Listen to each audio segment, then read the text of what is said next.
Queridos irmãos em Cristo, a paz do Senhor, e é um privilégio grande estarmos aqui mais esta vez para o programa Escola Dominical, um programa que foi idealizado pelo pastor Nelson Lutemberg, presidente da Semadeiron, para ajudar, para fomentar todas as escolas dominicais no estado de Rondônia e onde quer que nosso subsídio possa estar chegando pelas vias da comunicação social. A paz do Senhor a todos, e nós iniciamos este programa dizendo que Jesus é bom e afirmando que a sutileza contra a prática da mordomia cristã, ela vem crescendo e ela deseja fazer com que todos nós percamos o amor a Deus e abracemos o amor ao dinheiro. Mas o amor de Cristo nos constrange, o amor de Cristo, ele nos enche e faz transbordar em nós o amor a Deus. Por estas causas, então, hoje Deus preparou para nós uma lição maravilhosa para que nós aprendamos a viver segundo a graça de Deus e também jamais nos deixemos ir em seguimento ao amor ao dinheiro e que possamos também com este programa estar ajudando nossos irmãos que se veem todos os dias sendo aliciados pelo amor ao dinheiro, por uma vida fácil aqui na terra, quando na verdade o que Jesus levou por nós foi uma cruz, e ele diz que quem quer vir a mim, tome a sua cruz e siga-me. Então, eis-nos aqui com as nossas cruzes, levando-as em direção também até por uma coroa de glória trocarmos. O texto áureo diz assim: e deu o dízimo de tudo, Gênesis 14, 20, se referindo à pessoa de Abraão, quando ele encontra-se com Melquisedeque, depois de uma grande batalha. Então, diz o texto que ele deu o dízimo de tudo. A verdade prática diz o seguinte: contribuir financeiramente para a obra de Deus é mais que um dever, é um privilégio. É a expressão de gratidão ao Pai por todas as suas bênçãos dispensadas. Isso é muito profundo e maravilhoso. Fazer o dízimo, ou devolver o dízimo, ou pagar o dízimo, como alguém quer dizer, ou dar o dízimo, como o outro quer dizer, na verdade isso é mais do que um dever, é um privilégio. Eu até uso dizer, pastor Eliseu, que é um dever privilegioso. Você já conhecia esse termo? É um neologismo, né, interessante, mas que traduz algo bonito, né? Algo lindo, maravilhoso, é um dever privilegioso, é um dever com privilégio, é algo que só Deus faz, só Deus pode fazer e encher nosso coração desse prazer. Eu começo citando um salmo que ele fala assim: servi ao Senhor com alegria. Eu até deixaria um desafio para você, professor, depois me dizer a que salmo me referi. Servir ao Senhor com alegria. E é interessante que servir ao Senhor é um termo que abrange o nosso serviço pessoal, abrange a nossa aceitação do trabalho do nosso Deus e também servir ao Senhor com o nosso tempo, com a nossa disponibilidade, servir ao Senhor com o nosso dinheiro, com a nossa fazenda, servir ao Senhor com tudo e com todo modo que o Senhor tem nos dado. Então, na verdade, fazer o dízimo, ou dar o dízimo, ou pagar o dízimo, ou devolver o dízimo, isso é mesmo um dever privilegioso e uma forma muito especial de estar servindo ao nosso Deus. Eu quero solicitar ao meu companheiro de mesa, pastor Eliseu, que ele introduza ao comentário desta lição e já pode comentar o primeiro tópico também, como Deus já tem colocado no coração dele. Louvado seja o nome do Senhor. Meus irmãos, a lição é salutar ao nos colocar na posição de servos do Senhor. Parece um nome assim que alguns rejeitam, mas que privilégio ser servo do Deus vivo, ter um patrão justo, um patrão maravilhoso, poderoso, cuidadoso, protetor, sustentador, e que tudo que nós temos vem dele, seja sermos criados, seja sermos sustentados, como também depois de perdidos que estávamos, ainda sermos resgatados por ele. E agora, uma vez resgatados, ele nos chama de servos. Ainda mais, diz em João, que ele nos chama de amigos, porque ele quer um carinho, dá-nos um carinho muito especial. Entretanto, quando Jesus diz, não quero vos chamar de servos, mas de amigos, pela intimidade, nem por isso a gente deixa de ser servos. Na nossa posição, na nossa mente, nós precisamos ter a humildade de entender que, embora Deus nos deu o privilégio, a oportunidade de ser muito íntimo dele, nós somos servos do Senhor. E como servos, então, nós vamos praticar esta mordomia que está aqui no título da lição, a sutileza contra a prática da mordomia cristã. Então, vivemos dias do arrebatamento e anunciado já pelo próprio Cristo que conforme os dias fossem passando, nos finais dos tempos, o amor de muitos esfriaria. Jesus chega a perguntar, quando o Filho do Homem vier, porventura achará fé na terra? Então nós já estamos avisados de que nesses últimos dias muitas sutilezas aconteceriam. E estas nós estamos estudando no decurso desta revista. E hoje nessa lição de número 10, uma sutileza em querer tirar de nós o privilégio de sermos mordomos do Senhor Jesus, sermos servos dele e desfrutarmos dos privilégios de ser esse servo que caminha, que obedece, que trabalha para um Deus que vai nos arrebatar e nos levar para os céus. Então, quando fala sutileza, nós já lembramos do inimigo, que é aquele que diz em Efésios capítulo 6 e versículo 12, que ele vem com as suas astutas ciladas e que nós precisamos estar revestidos da armadura de Deus para combater cada uma dessas ciladas, tendo a couraça da justiça, o cinto da verdade, a espada do Espírito, calçado os pés na preparação do Evangelho da paz, orando em todo o tempo. Toda a armadura de Deus nós precisamos ter. E nesta época em que estamos vivendo, aqui introduzindo a lição, nós vamos detectar, perceber que o problema do mundo é o materialismo. O homem focado no dinheiro, focado nas coisas terrenas, nas coisas passageiras. E a Bíblia combate esse mal. Jesus nos ensina, nos adverte para que nós possamos ficar próximos dele e não nos preocuparmos com essas coisas que são apenas consequências da vida, que elas virão automaticamente para aquele que exerce a sua mordomia. Jesus então vai dizer, vocês valem muito, vocês valem mais do que um lírio do campo, vocês valem mais do que um pardal, vocês valem mais do que os passarinhos. Por que vocês estão preocupados? Onde está a vossa fé, que vocês estão preocupados com o que comer, com o que beber, com o que vestir?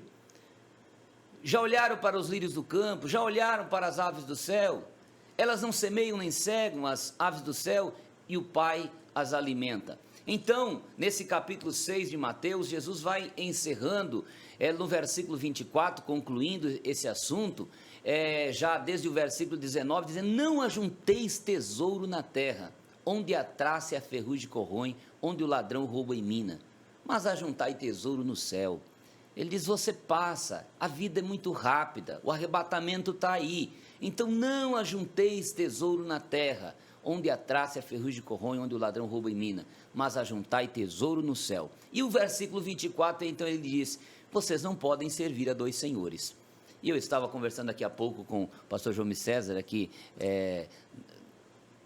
antes do início desse momento, e dizendo, ou você escolhe um senhor ou escolhe o outro.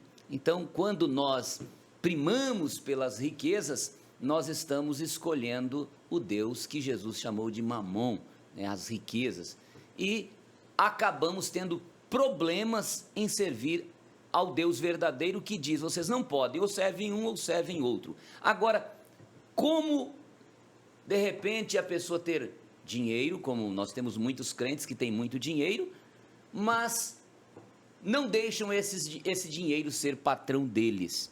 Como? Sendo esse mordomo que a Bíblia está nos ensinando. E aqueles também que são bem simples em sua capacidade financeira, também são administradores, são mordomos de Jesus. E além disso, ser mordomo de Jesus não significa só a questão do dinheiro. Aliás, o dinheiro é em último lugar. Quando a Bíblia fala que nós somos mordomos, pastor João Micés, ela está trabalhando a questão do nosso serviço. O pastor João Micés introduziu isso dizendo, os seus dons espirituais, a sua maneira de tratar o seu irmão, os frutos do Espírito que você recebe de Deus, amor, gozo, paz, longanimidade, como você administra isso na sua vida, como você administra os dons espirituais, como você administra o tempo que Deus te deu, como você administra a saúde física que Deus te deu. Tem pessoas que deixam para fazer a obra de Deus quando já está tarde, quando já estão tão idosos e já não podem fazer algumas coisas que poderiam ter feito a tempo. Então, quando a Bíblia está dizendo da sutileza quanto à prática da mordomia, aqui através do nosso comentarista, está dizendo para nós tomarmos cuidado com tudo, porque nós vamos ver aqui o assunto tratando da questão dos dízimos. Nós vemos o primeiro ponto dizendo: conhecendo o evangelho da barganha, dízimos e ofertas como moeda de troca. O dízimo é 10%, a própria palavra diz 10%. Agora, se nós olharmos na questão da mordomia, nós também precisamos tirar 10% do nosso tempo, 10% de tudo aquilo que nós temos, nós precisamos tirar parte.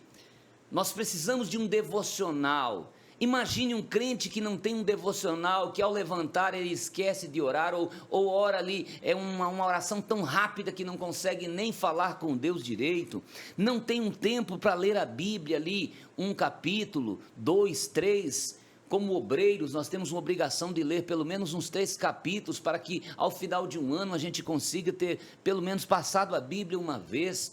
Será que nós estamos tendo a mordomia tirado o tempo da nossa família, fazendo aquele culto doméstico, pelo menos o 10% do tempo que Deus nos dá, tirando ali para a família também, aquele tempo reservado que deve ser metodicamente reservado?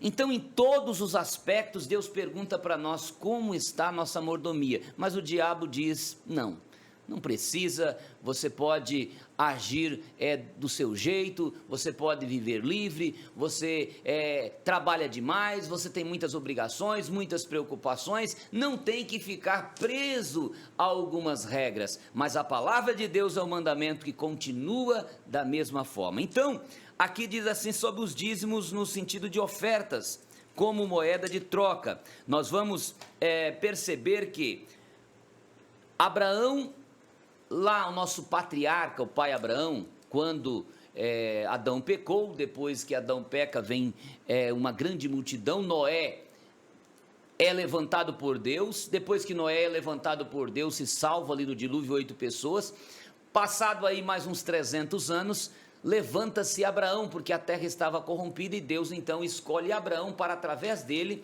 fazer uma grande nação e trazer o conhecimento divino ao restante da humanidade. E esse Abraão, um homem de fé, ele, ao voltar de uma vitória, ele entrega o seu dízimo, e diz a palavra no texto áureo nosso, ele deu-lhe o dízimo de tudo. Abraão era um homem muito rico, mas ele entregou 10% de tudo o que tinha, e foi abençoado e nos serviu de exemplo. Abraão está bem antes da lei. Então diz o texto que o dízimo não é uma barganha. Abraão, quando entregou esse dízimo, ele não entregou o dízimo para receber retorno depois. Ele entregou o dízimo em gratidão a Deus pelo que Deus já havia lhe dado. entendendo ele que Deus, como Senhor de tudo, como diz no Salmo 24:1, que de Deus é a terra e a sua plenitude, o homem tudo que nele, e todos os que nele habitam, porque ele sustenta. Então, Abraão, ele entendendo que Deus é quem havia dado 100% a ele, separa o 10%. Interessante que Deus pede que a gente separe para o seu trabalho, para a sua obra, para o trabalho, nós dizemos espiritual, para atender às necessidades do reino, 10%, mas o 100% que Deus nos dá, esse 100% é de Deus, foi Deus que nos deu, ele também nos entrega para que administremos, e temos que tomar cuidado também com o outro 90%, mas quando nós não cuidamos de entregar o 10%, a gente já tem mais dificuldade de governar os outros 90%, porque já quebramos a primeira lei, a primeira regra, a primeira ordem, já desobedecemos no início. Uma vez começando na desobediência, a tendência é prejudicar-se mais e mais. Então, não é uma troca, não é uma barganha. E aí nós temos aqui o segundo subponto, dizendo que os dízimos e ofertas como práticas legalistas. O dízimo também não é uma prática que você dá o dízimo e agora você consegue a salvação, você está mais perto de Deus, você agora é mais santo. Não, nós entregamos o dízimo porque nós reconhecemos que Jesus é Senhor das nossas vidas, e por isso vem a palavra mordomo. Mordomo quer dizer aquele que é o maior domo do latim, o maior dono, era um administrador que administrava escravos, que administrava servos no passado, e Jesus vai tratar desses mordomos na Bíblia, quando ele fala, por exemplo, do mordomo fiel. Ele vai tratar lá em Lucas 12, do mordomo fiel, dizendo que a ele foi confiado tudo, que foi confiado o patrão confiou a ele os seus bens, a sua casa, tudo o que possuía, enquanto ele fez uma viagem, e depois voltando, então ia prestar conta com esse mordomo, mas sendo mordomo fiel, ao retornar, havia prosperado o trabalho, a fazenda, as riquezas, os bens do patrão tinham sido prosperados. Depois também a Bíblia vai tratar sobre o mordomo infiel, o mordomo fiel que está no capítulo 12, e o mordomo infiel está lá no capítulo 16 de Lucas, dizendo que houve um mordomo infiel em que o patrão ajustou ele, mas depois, quando retorna, percebe que ele havia dissipado seus bens. Então, é esse o problema que nós estamos combatendo nesta oportunidade, para que a gente não dissipe os bens, porque tudo que Deus nos deu, ele é de Deus, e nós devemos administrar. Deus nos deu sabedoria, conhecimento para administrarmos bem. Então, não entregamos o dízimo porque somos melhores, porque somos santos. Nós sabemos que a salvação vem pela fé, Efésios capítulo 2, não vem de obras, mas vem pela fé. O dízimo é apenas um reconhecimento de que Deus é o nosso Senhor, de que Deus é sobre tudo e Ele é dono de tudo. Então, percebemos que há uma grandeza muito grande na palavra de Deus com relação ao dízimo, porque não é apenas uma lei, dízimo é um princípio, ou seja, é superior que uma lei, é princípio. Se considerado como lei os mandamentos passados por Moisés, na verdade o dízimo ele foi instituído bem antes mesmo de Moisés ter a oportunidade de escrever sobre isso. Então, dízimo é princípio, e princípio não se muda. Logo, princípio pode gerar uma lei. As leis são elaboradas com base em alguns princípios, e para aqueles que labutam na área do direito, pode verificar por lá que existem os princípios constitucionais, os princípios legais, os princípios formadores do direito, coisa dessa natureza. Quer dizer, princípios são coisas que vêm antes do direito, que vêm antes da lei, e a partir daí, então, nós estamos convictos de que o dízimo é mais que um mandamento, é um princípio, é algo gerador. No segundo ponto desta lição, a palavra fala sobre a doutrina bíblica do dízimo sob ataque. Bem, como eu posso entender isso? Dízimo é uma doutrina, é um doutrinamento, é algo que deve ser ensinado de pai para filho, filho para neto, neto para bisneto, deve ser ensinado aos obreiros, à igreja, a todos aqueles que servem a Deus. Mas temos que entender que isso está sob um ataque. O inimigo flertou e direcionou para lá as suas armas e quer a todo custo desfazer, desconstruir, acabar com este princípio bíblico, que é um princípio da mordomia. É a junção de duas palavras latinas que traz então para nós aí uma sabedoria muito grande. Mor vem de grande, de primeiro colocado, e domo, domínio, domínio, como você queira falar, quer dizer propriedade, proprietário, senhorio, quer dizer então aquele que é maior. Então, ser o maior no reino de Deus, na verdade, é ele absorver todo esse ensinamento de Cristo e fazer isso com muita alegria. Parabéns, pastor Eliseu, por esse conhecimento que o senhor nos trouxe aí, e isso com certeza está ajudando muito, não só a mim, como tanto aos outros que estão assistindo conosco aí esta aula.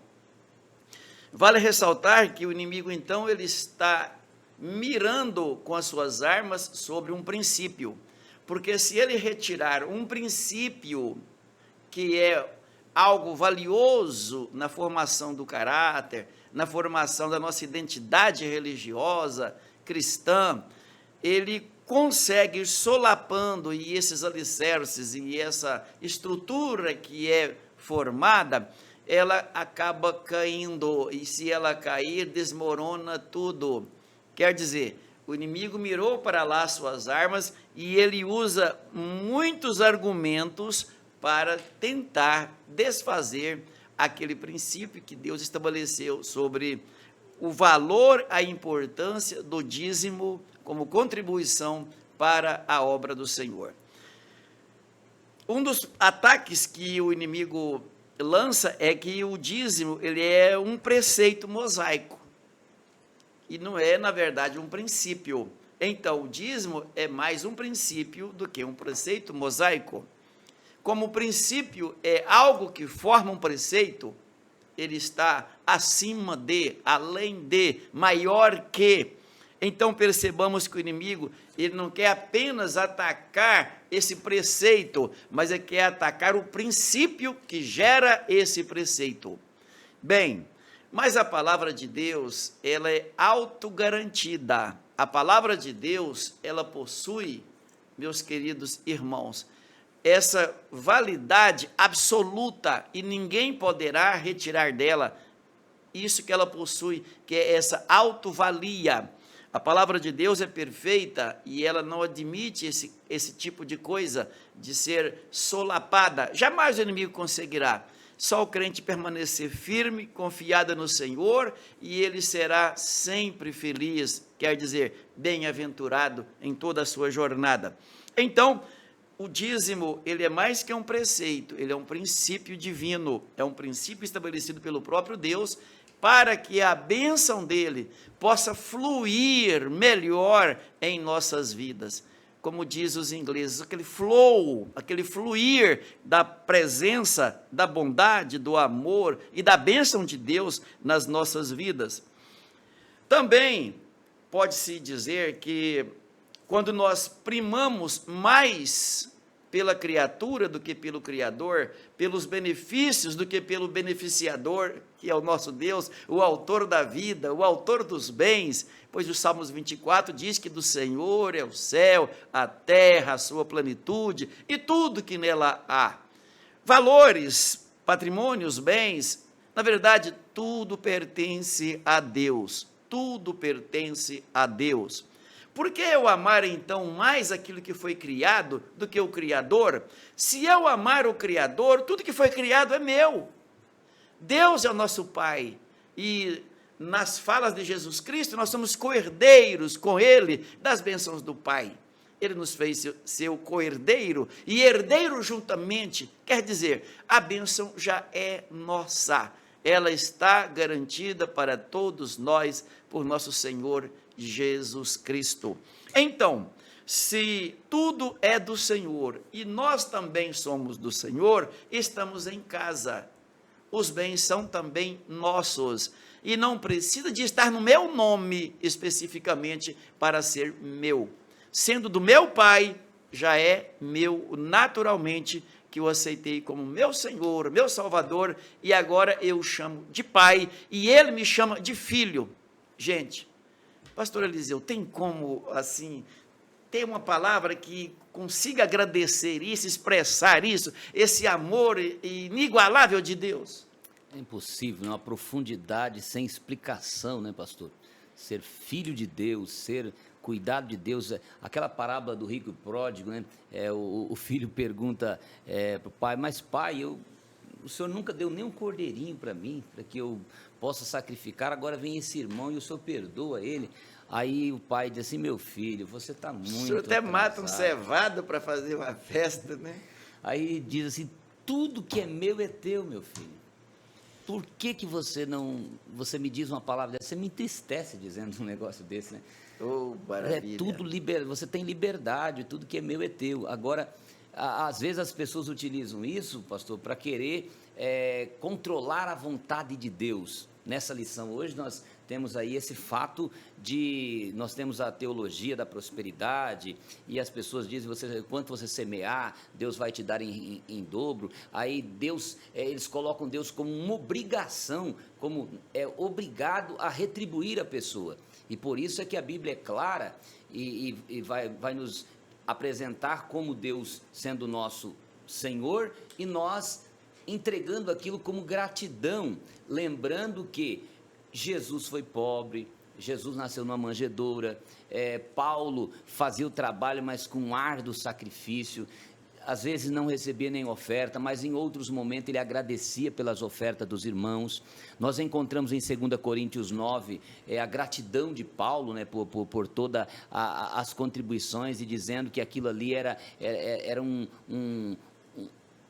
processo, um fato, um fenômeno de glória, diz ele. Contribuir é uma coisa de glória. E aí ele dizia assim, porque Deus é poderoso para fazer multiplicar muito mais abundantemente acima do que pedimos e pensamos. E Deus, ele sendo Pai e dono de todas as coisas, ele vai cuidar de cada um nas suas necessidades. Agora, ele não vai dar a nós aquilo que vai nos prejudicar. Então, se não estiver na vontade dele, não funciona, seja um milagre, seja o financeiro, quaisquer situações, ele não vai se adaptar aos nossos moldes, porque a vontade é dele. Jesus ensinou a orar dizendo, seja feita a tua vontade, assim na terra como é feito no céu. Então, na contribuição passa por aí, né, pastor, por esse crivo. E é interessante também, o comentador ele menciona aqui, quando ele fala do ataque à doutrina bíblica do dízimo, ele coloca o dízimo como contribuição imposta. Como que nós precisamos entender isso? É a Bíblia que exige isso, Deus que exige isso, mas eu devo dizer que isso deve ser feito não só simplesmente para um desencargo de consciência, mas simplesmente por amor a Deus, como o Senhor disse, como uma prova de gratidão por tudo aquilo que Deus fez por nós. A dinâmica do dízimo, ela é a coisa mais bela e mais linda que tem. Por exemplo, Deus nos entrega 100 para que nós alegremente recebamos o 100 e devolvamos a Ele 10, ficando com 90. Olha só, Deus nos entrega o total, o 100%, que pode ser 100, que pode ser 1.000, que pode ser 10 mil, 50 mil, qualquer valor, desde que seja 100%. Então, Deus nos entrega esse valor, para que nós, ao recebê-lo, possamos dizer, Senhor, estou muito grato por o Senhor ter me entregue esse valor. Pode ser o meu salário, o seu salário, a nossa diária, o que nós ganhamos por dia, ou qualquer outra bênção que nós recebemos dele. E nos voltemos para ele assim e venhamos a dizer: Senhor, estou muito grato por este presente que o Senhor acaba de me dar. E então lhe devolvo 10%, que é o dízimo.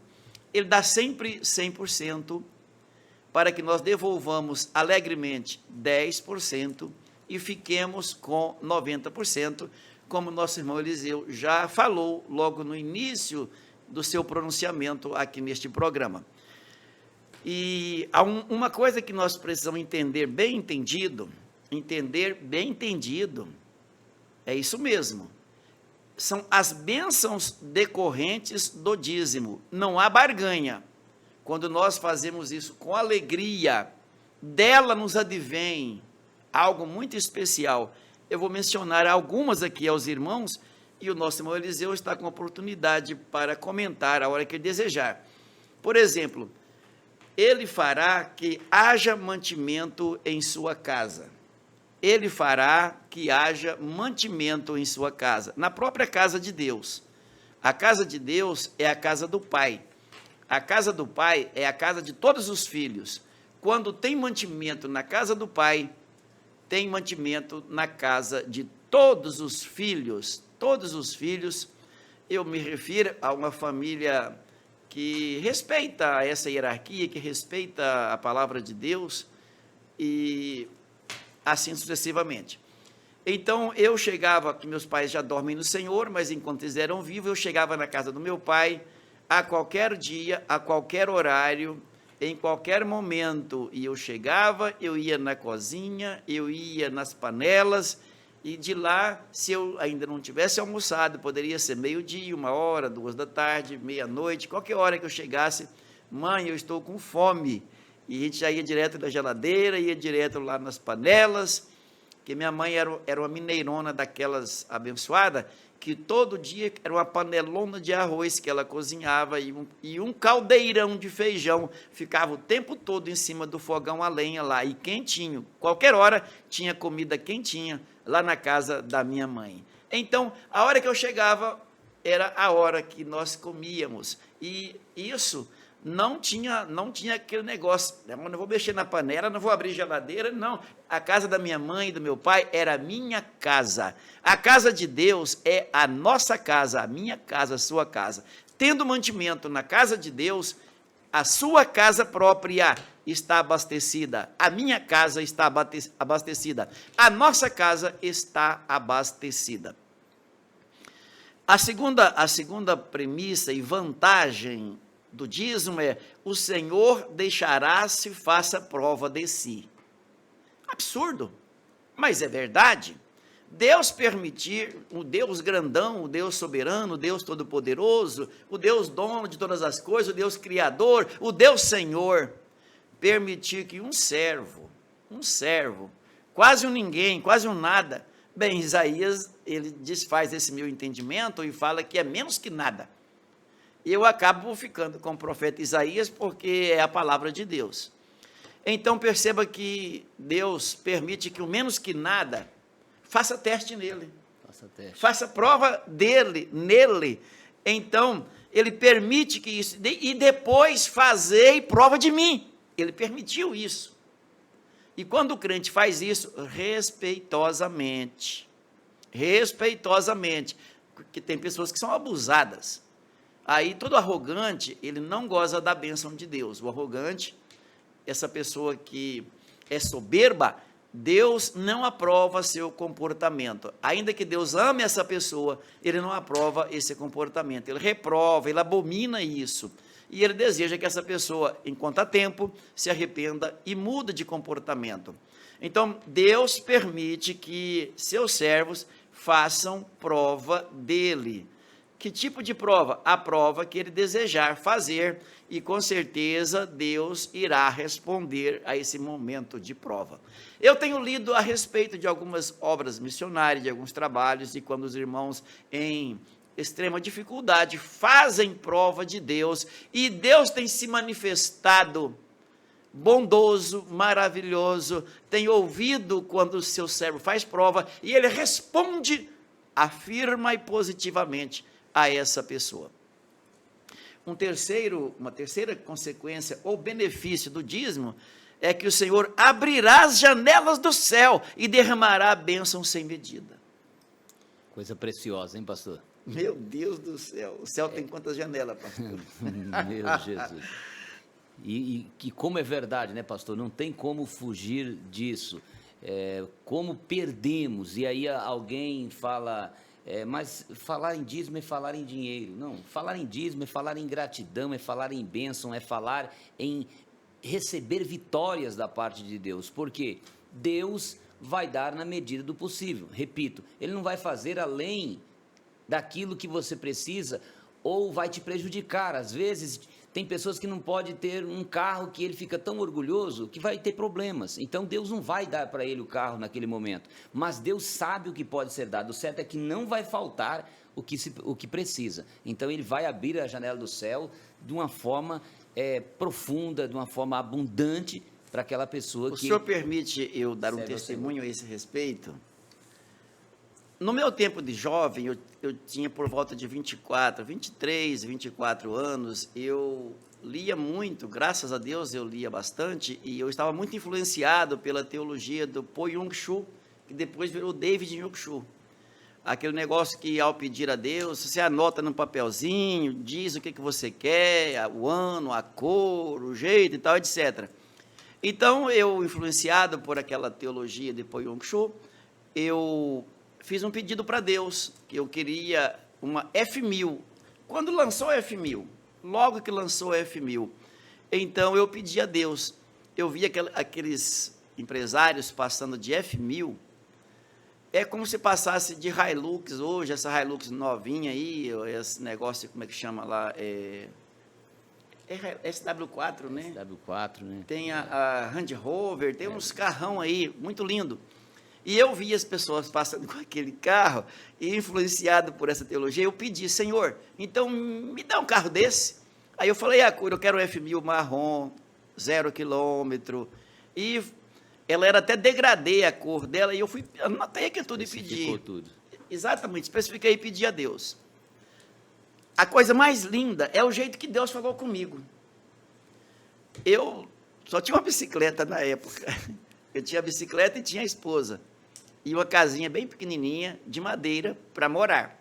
Mas eu queria um F1000, 0 quilômetro, porque eu via os empresários passando nesse tipo de carro.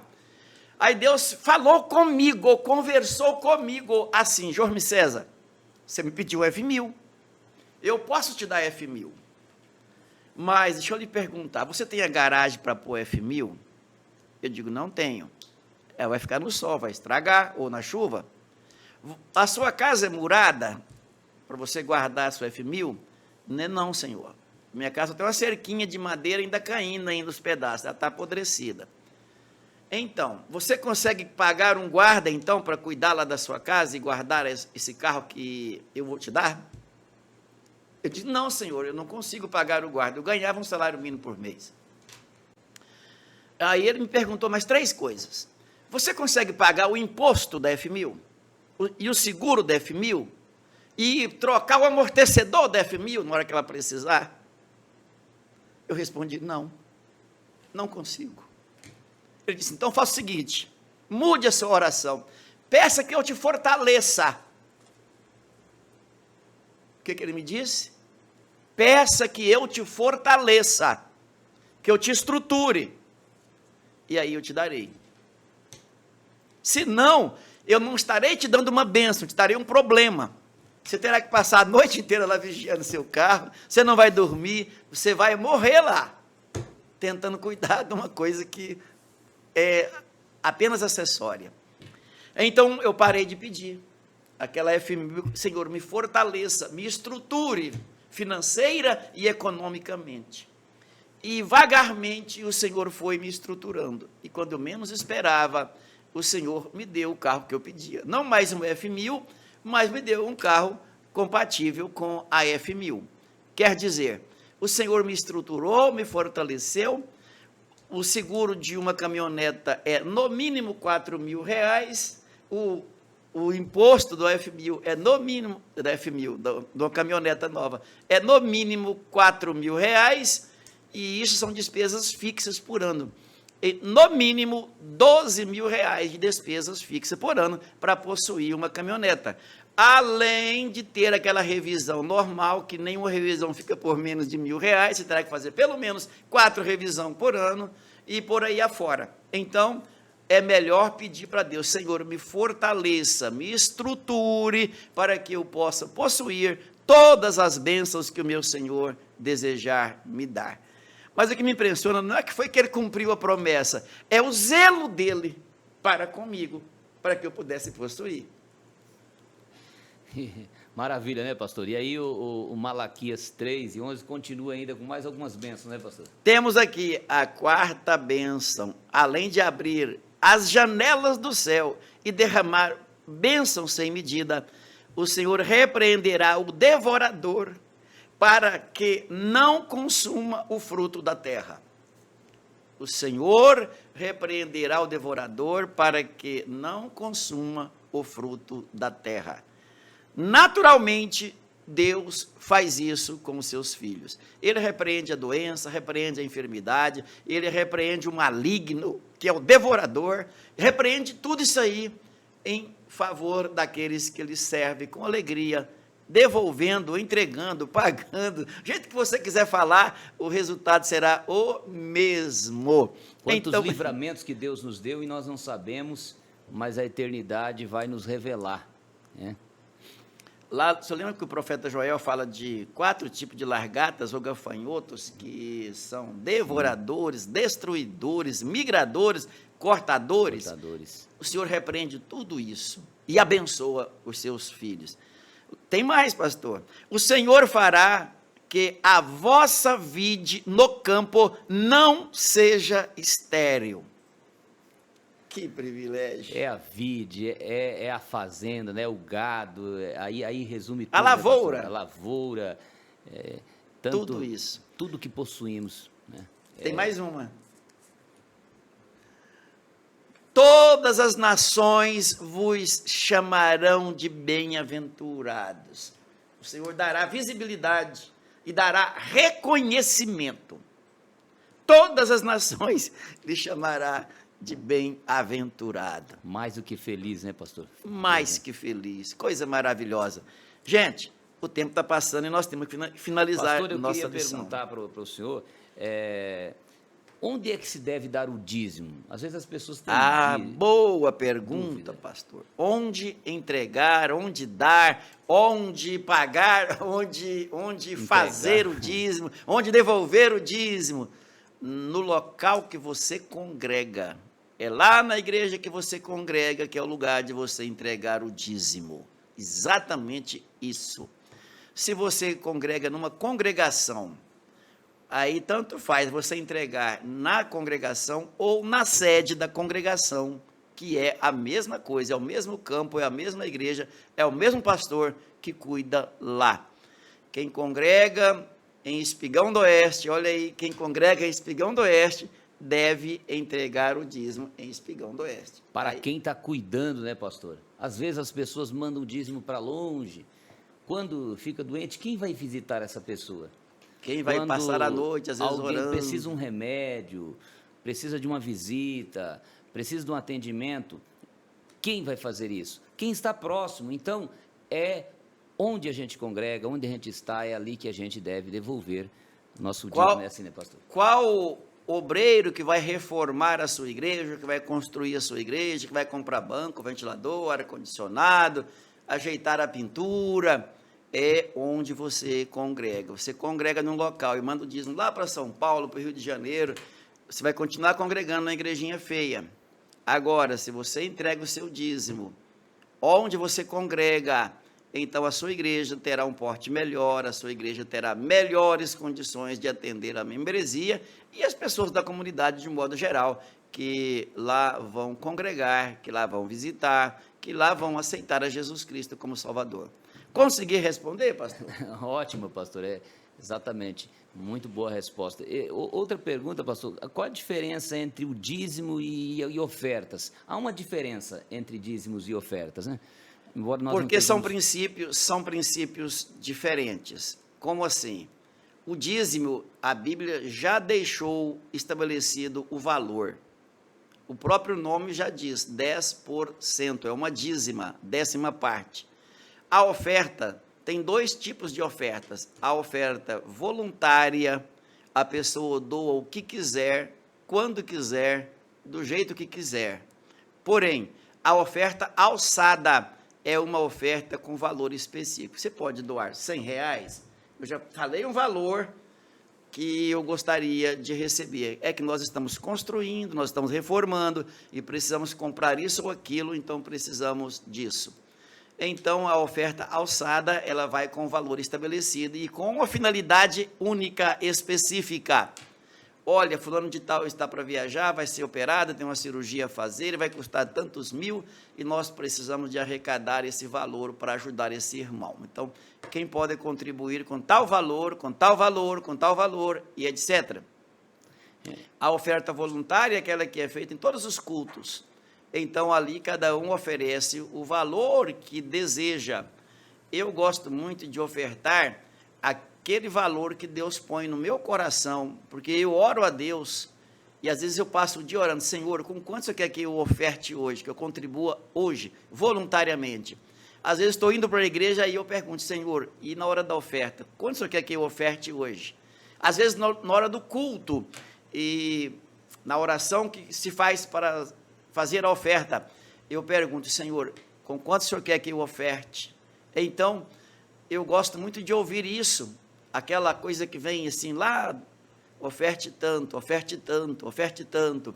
Então, e eu gosto de ser fiel a essa voz que fala comigo, me orientando. Porque se eu perguntar para Deus e ele fala um valor e eu não faço, aí perdeu o sentido, né? A partir do que o senhor está falando, pastor, há também, eu percebo que há um problema tanto com membros, como até às vezes alguns obreiros ainda imaturos, que não conseguem ver a diferença entre essas 3 coisas, entre as ofertas voluntária e alçada e o dízimo, e acabam fazendo o dízimo se tornar uma oferta e o dízimo acaba desaparecendo. Às vezes o membro fala, não, eu dou uma oferta alta, equivale ao meu dízimo.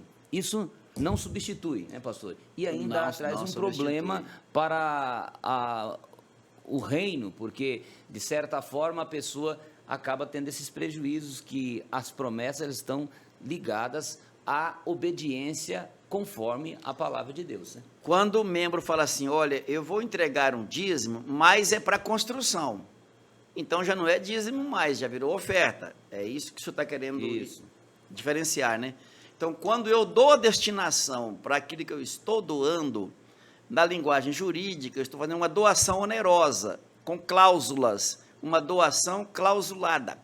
E quando eu faço uma doação clausulada, eu estou descaracterizando já a natureza do dízimo, porque ele é entregue na condição de dízimo ao tesouro da casa de Deus, assim como as ofertas voluntárias que nós entregamos ao tesouro da casa de Deus para a manutenção geral da obra de Deus, do reino de Deus, sem eu administrar aquele valor. Então, dízimos e oferta não são administrados por quem os faz, mas pela direção da igreja, por aquele que está colocado ali com essa incumbência, que é de gerir aquilo que vem para o tesouro da casa de Deus. Se ele gerir mal, ele vai prestar contas e, com certeza, nesse acerto de conta, não será muito fácil para ele se explicar, não terá como se explicar. Se algum administrador ou gestor do tesouro da casa de Deus faz uso indevido, ou direcionado para si próprio, ou coisas que dá prejuízos ao reino de Deus, ele vai se haver com o dono do reino na volta do Filho de Deus. Quanto a essas bênçãos que seguem a quem dá o dízimo, então, quem entregou, ele não está gerindo, mas a bênção vem do mesmo jeito que naturalmente. Falei isso ontem para um irmão lá em nosso gabinete. Ontem, não, hoje cedo, nós conversávamos sobre a administração eclesiástica, então nós falamos sobre isso. Quando nós entregamos o dízimo, se quem recebe o dízimo jogar no fogo, jogar no rio, queimar, ou fazer qualquer besteira com esse dinheiro, que eu me abstenho aqui de nominar algumas delas, a quem entregou a bênção é a mesma. O Senhor Deus recebe, porque Deus, ele entende pensamento e ele conhece corações. Porém, quem recebeu e quem administrou mal, irá arcar com as consequências da má gestão que fez do tesouro da casa de Deus. Glória a Deus, né? Pastor Eliseu, estamos terminando então aqui a nossa lição, e eu vejo lá o reloginho correndo, o tempo passando. Nós falamos das bênçãos decorrentes do dízimo, mas tem alguma coisa muito preciosa aqui que eu ainda gostaria de mencionar. Nós temos que ter algumas atitudes boas com relação ao dízimo, porque o dízimo não pode ser como se fosse um alívio de um peso que tem na consciência. Meu Deus, eu não paguei o dízimo, o céu vai cair em cima de mim, vai cair um meteoro na minha cabeça. Não, o dízimo não é para essa situação, não. Não, isso não é um fardo, o dízimo não é um fardo que eu tenho que carregar. Ai, meu Deus, eu recebi 10 mil, tenho que ir lá entregar R$1.000 de dízimo, esse aqui é tormento na alma. Não, dízimo não é isso e nem para isso. O dízimo deve ser recebido e entregue na casa de Deus, com muita alegria no coração. Graças a Deus, que Deus me deu 10 para me devolver 1. Deus me deu 100 para me devolver 10. Eu fiquei com 90, ganhei 90. Tá chique demais da conta. É uma bênção de Deus. Então eu tenho que ver sempre o dízimo sob a ótica da bênção de Deus. Eu ficando com a maior parte e devolvendo ao Senhor apenas a 10ª parte. Eu ficando com 9 partes inteirinhas para mim e devolvendo uma partezinha ao Senhor. Eu gostaria de ganhar, ou de ter um salário, ou de ter um patrimônio que me permitisse entregar 50 mil, 200 mil, 1 milhão, 10 milhões todo mês. Quem dá 10 milhões de dízimo é porque ele recebeu 100 milhões. Gente, é dinheiro demais da conta. Então, quanto mais Deus te abençoa, abra a sua mão para o reino de Deus, para a obra de Deus, e a bênção é sem medida. Também não deve ser um desconforto emocional, aquela agonia, eu tenho que entregar 1.000, eu tenho que entregar 10 mil, meu Deus do céu, o que a igreja vai fazer com isso? Opa! Então você não está devolvendo, você não está dando ao Senhor aquilo que Ele espera que você recebeu 10, 100, 1.000, e fazendo continhas da 10ª parte que você tem que devolver. Não, meu querido, o nosso foco não pode ser mamon, o nosso foco é Deus, e o Senhor Deus nos recompensa com muita alegria. Não deve ser uma barganha, não é pagamento de dívida, ou carnê da casa própria que nunca termina, não, nada disso. O dízimo deve ser visto mesmo como uma gratidão a Deus por tudo que Ele fez por nós. Pastor Eliseu, nós temos apenas 46 segundos para concluir a lição. Por favor, a palavra está com o Senhor para esse momento. Que Deus nos abençoe, que nós possamos desenvolver essa mordomia, entendendo que Deus é Senhor, que Ele nos criou, e que mais do que criar, Ele ainda nos sustenta. Se Ele não nos sustentar, nós não sobrevivemos, e que Ele, quando estávamos perdidos, Ele nos resgatou, e agora nós podemos servir a Ele, administrar, ser dispenseiros, ou seja, dispensar, ser o responsável pela dispensa, para dispensar o nosso tempo, o nosso trabalho, nossos dons, a nossa saúde, deixando-se se desgastar, como Paulo diz, eu gastarei e me deixarei gastar pelo reino de Deus. Então, nos deixemos nos gastar, e quando Jesus voltar, que Ele está voltando, então nós, como mordomos fiéis, receberemos a justa recompensa, e será uma maravilha, para sempre viveremos do lado do Senhor, e aí seremos bem recompensados, recebendo a coroa da vida. Deus abençoe. Ore, pastor. Querido Jesus, obrigado, Senhor, por mais este momento. Glória que os nossos professores possam trabalhar em suas classes, e que estas palavras e as palavras que os professores, Senhor, procederem nas salas, possa, Jesus, é Senhor, verdade. trazer Inspira cada construção, pessoa. possa trazer caráter, possa trazer firmeza, e que os teus filhos, Pai, continuem, Senhor, vivendo a verdadeira realidade das bênçãos do reino, Sim, meu através Deus. também de cumprirem, Pai, as obrigações do reino, em É nome do verdade, Senhor Jesus Cristo. Pai, fica com o nosso pastor Nelson Littenberg e com todos os pastores presidentes de campos, É Senhor. verdade, Pai. Pai, como precisamos, Senhor, da tua direção para liderar os campos, Sim, Pai, meu Deus. a qual são liderados nesse estado de Rondônia e em todo o Brasil e mundo. Em nome de Jesus Cristo, nós te pedimos e te agradecemos. Amém. Amém. Deus abençoe a todos nós.